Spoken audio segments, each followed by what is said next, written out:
आज का हमारा टॉपिक है ब्रीथिंग। ब्रीथिंग में हम इंस्पायरेशन और एक्सपायरेशन को देखेंगे। इंस्पायरेशन और एक्सपायरेशन को समझने के लिए हम देखेंगे कि लंग्स कैसे होते हैं।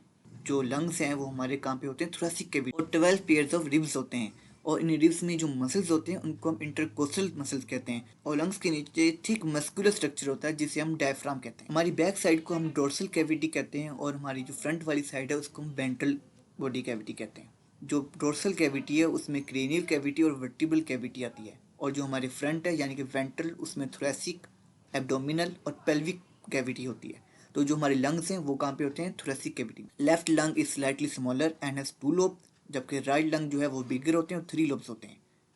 ये स्पॉन्जेस होते हैं क्योंकि हम इसमें मौजूद होते हैं एल्वियोलाई, जो स्पॉन्जेस होते हैं, इसलिए जो लंग्स हैं वो ओवरऑल स्पॉन्जेस ही होते हैं। जो मेम्ब्रेन लंग्स को सराउंड करते हैं उसे हम प्लूरल मेम्ब्रेन कहते हैं। इसमें आउटर और इनर प्लूरल मेम्ब्रेन मौजूद होते हैं। इसमें मौजूद होते हैं फ्लूइड्स। जो फ्लूइड है वो लुब्रिकेशन का काम करता है, जिस तरह हमारे ब्रेन में सेरिब्रोस्पाइनल फ्लूइड होता है। इंस्पायरेशन में होता क्या है, इंस्पायरेशन में हमारे जो लंग्स है उसमें प्रेशर कम होता है जबकि बाहर प्रेशर ज़्यादा होता है। तो बाय पैसिव मूवमेंट, बगैर किसी एटीपी के, एयर जो है वो हमारे लंग्स में एंटर होती है।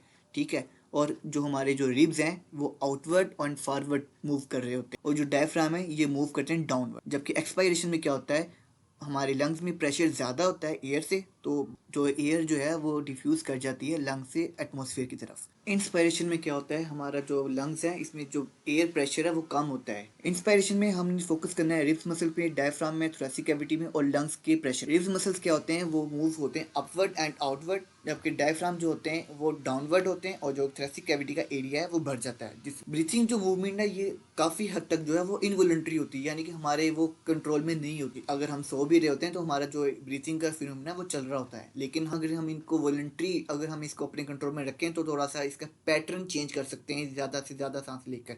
ये जो है हमारा हिंड ब्रेन जो है मेडुला ऑब्लंगेटा। इंस्पायरेशन में क्या होता है, हमारे लंग्स का जो प्रेशर है वो कम होता है, ठीक है, और जो रिब्स हैं वो आउटवर्ड और अपवर्ड मूव कर रही होती हैं। हवा जो है वो एटमॉस्फेयर से हमारे लंग्स के अंदर एंटर होती है, जबकि डायफ्राम है वो डाउनवर्ड मूव कर रहे होते हैं। इंस्पायरेशन देखें तो हमने उस पर फोकस करना है, रिब्स पे, डायफ्राम पे और लंग्स पे।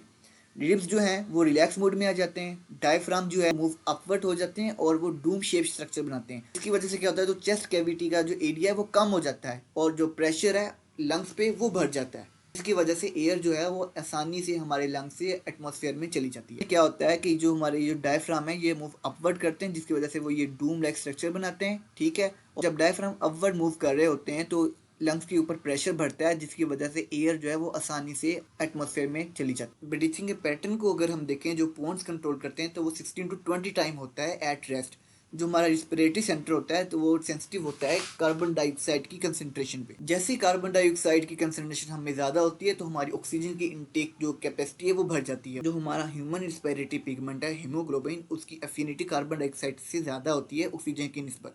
इसी तरह कार्बन मोनोऑक्साइड की कार्बन डाइऑक्साइड की निस्बत भी ज़्यादा होती है। इसी वजह से अगर कार्बन मोनोऑक्साइड को हम साइलेंट किलर भी कहते हैं। और अगर हम एक्सरसाइज कर रहे होते हैं तो ये रेट जो है वो डबल हो जाता है, 30 to 40 टाइम पर मिनट। नेक्स्ट हम रिस्पिरेटरी डिसऑर्डर्स के बारे में बात करेंगे, तब तक के लिए अल्लाह हाफिज़।